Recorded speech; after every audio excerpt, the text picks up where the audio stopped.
I wanted to show you how to do the focaccia bread. Be easier if I spoke Danish. I'm going to try and show you how to do the focaccia bread. I'm not going to show you how to make the dough because it's pretty much the same dough as I made before. The slight difference is that I made this morning. So instead of leaving it overnight, I've had it all day to prove. See how it sees out, it's risen nicely. So what you do, as I said, same dough as when I made the rolls. I've greased, or I've put olive oil on a baking paper with oregano and a little bit of salt and the bottom. And then if we take my plastic cutter, I've got a microphone on now, so hopefully you can hear me a bit better. There's a few people that made a few comments about not being able to hear me, so I hope this works. I've invested a bit of money in it. I enjoy doing this, so it's cool. I don't mind investing. So again, pretty much the same as before. Scrape it out gently onto your baking sheet, like that.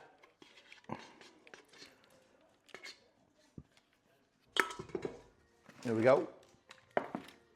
Now this isn't the whole dough yet because I've cooked pizza for my family, so I've taken a little bit under half the dough, made pizzas. So this is half the mix of what we made last time, which was 1 kilo of flour, 800 grams, 800 milliliters of water.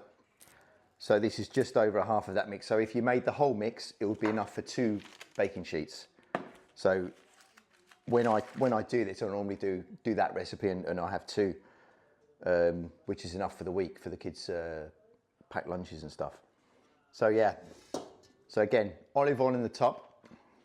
You can brush this on if you're, I mean, again, we're in the zone of it can be expensive. So you can brush it on if you want to save a bit of money. It is extra virgin olive oil because it's a focaccia. It needs to be a decent olive oil, at least extra virgin olive oil. And then a little bit of salt. Normally I would use, what do you call it, flake salt, like mold on or something. But I don't have any, so I'm just using ordinary salt. And I'm going to put a little bit of that on. Not a lot, just a little bit. And what do I do with my oregano? There it is. All right, I'm going to put a little bit of oregano as well. I'm just using dried oregano. Again, you could use fresh if you wanted to. I don't think it really matters. And then I put the oil on my fingers and I press down and I do it so it starts to fill the whole of the baking sheet. All you do is you just keep pressing down like this,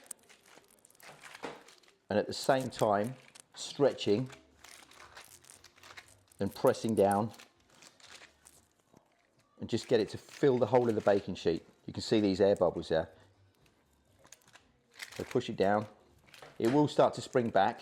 So what you do sometimes, you leave it for 5 minutes and lets the dough rest, and then you should be able to push it down a bit more. All right. So stretch it out like that.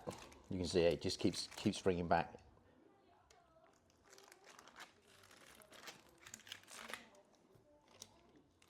All right. Now what I do now, because we've knocked some of the air out of it, I'm going to leave it for 10 minutes. Obviously I'm going to try and push it out maybe a little bit more. Leave it for 10 minutes, let it rest a little bit, and then put it in an oven. Again, temperature you can experiment with. I normally cook this about 195 centigrade for about a bread this big for maybe 20-25 minutes. If you turn the heat up to 225, it would just be a crispier bread, still be nice. And the lower the temperature, if you put it on 185, 190, it's going to be a softer bread. Okay. But the good thing about these, is what I do is I cook 2 of them, and when they're finished, I cut them into squares. You know, for the kids' packed lunches. So probably about this size. If I cut that in, it'll be 3 down this way, and then maybe 4 this way. Once I've got it out to the corners, it'll be a bit bigger. And then I cut, you know, I put them in a freezer bag, put them in the freezer, and then every day when the kids want their packed lunches, we take them up from the freezer, defrost them, and just make sandwiches with them. And I'm putting up a video with like a grilled sandwich. We use them for grilled sandwiches as well. We've got like a panini grill. Put ham, cheese, you know, whatever, chicken, whatever you want to put in it. Put it in the panini grill, and they are absolutely delicious. I'll put that video up today. I did like a little, like I said, I was experimenting with short videos and stuff, but reels, you call them. Yeah. So this is it. This is the focaccia. We'll keep spreading it out.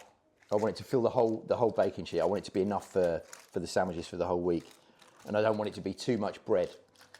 I don't want it to be too thick. You know, obviously if it's a thick bread, it's going to rise and it's going to be like this thick. I want it to be sort of this sort of size. I'm not a massive fan of sandwiches where there's so much bread that you can't taste the filling.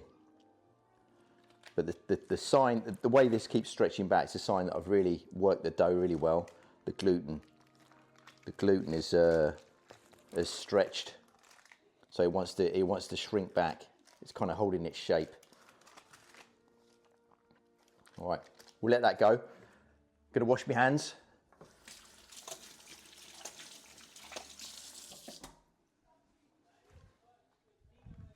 That's one thing.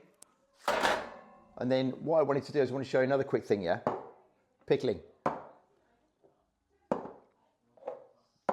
Again, really easy, yeah? I've just cooked that up, so this is hot. This is vinegar and sugar. And all I've done is I've got these raw cucumbers. I've got raw red cabbage, and I've got red onions. I eat a lot of these things. I love pickled vegetables. You can do it with anything. You can do it with mushrooms, you can do it with carrots, you can do it with beetroots. If you did it with beetroots, obviously you need to cook the beetroots beforehand and then cover them with this liquid. Unless you took the beetroot and sliced it really thinly on a mandolin, and then you could do it like this raw pickled. So what you do is for these two, you put on this hot liquid. It boiled maybe 5 minutes ago. So obviously I'm putting this into glass.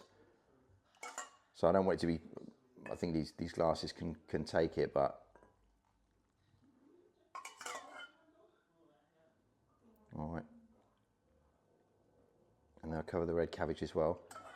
In these glasses with the cabbage and with the onions, I've put a couple of bay leaves and some peppercorns, some black peppercorns.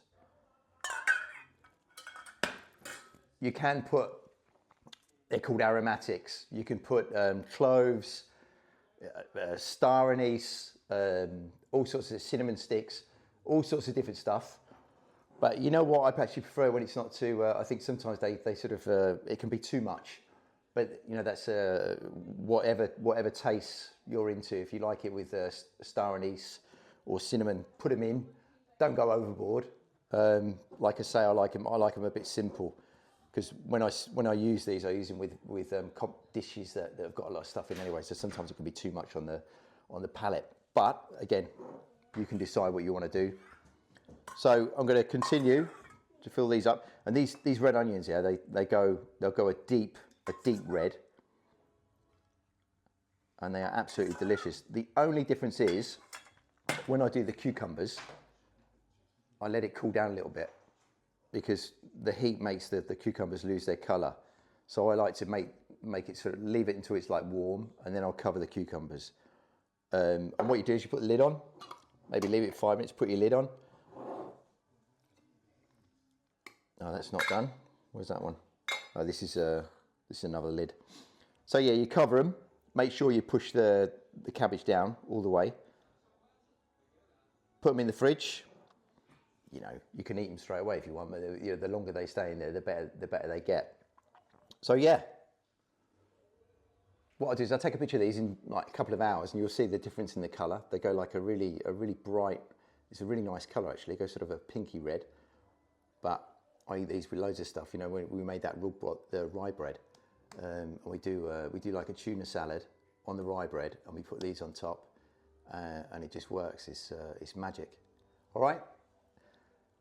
this is like a bit of a test video because I wanted to test out my my microphone, see if it works, see if it's better. So yeah, that was it. I'm a bit busy. I've got other stuff on, so see you later.